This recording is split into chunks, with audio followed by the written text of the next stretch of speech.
तुम्ही पितावर मग काहीच तुम्हाला मध्ये मी कॉमेडी व्हिडिओ टाकतो त्याला बघा आज कॉमेडी व्हिडिओ येतो काहीच माझा मित्र होता गणू.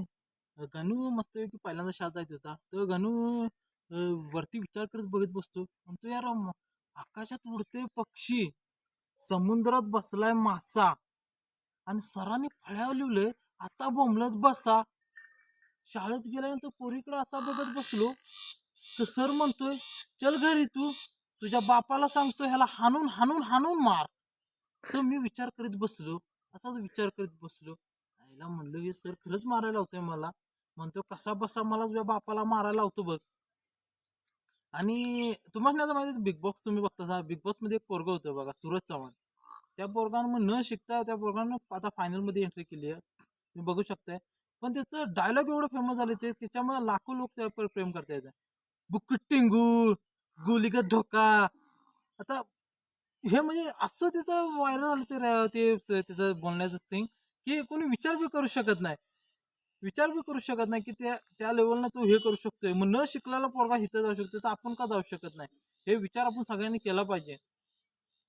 विचार आपण सगळ्यांनी केला पाहिजे. त्या व्यक्तीनं आज स्वतःला सिद्ध करून दाखवलं की अरे न बाप आईबाप न असताना आपण एवढ्या लांब जाऊ शकतो या.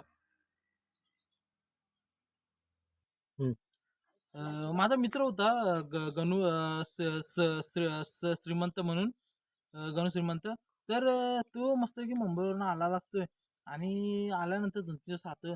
तर बाप म्हणतो अरे पोदरीच्या आता जा की म्हशीकडे आलास तर मुंबईवरून जा म्हशीकडे जायला काय होतंय.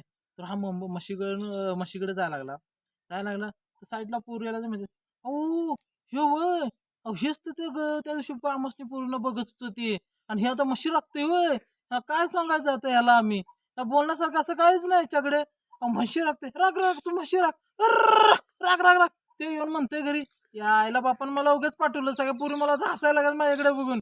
आता सांगण्यासारखं काय की मुंबईवरनं आता माणूस येतो हे असं त्या पोरींकडे बघणं आणि बोलणं हे चुकीचं आहे पण यानं डायरेक्ट असं हे केल्यामुळे ते हसायला लागली सगळी.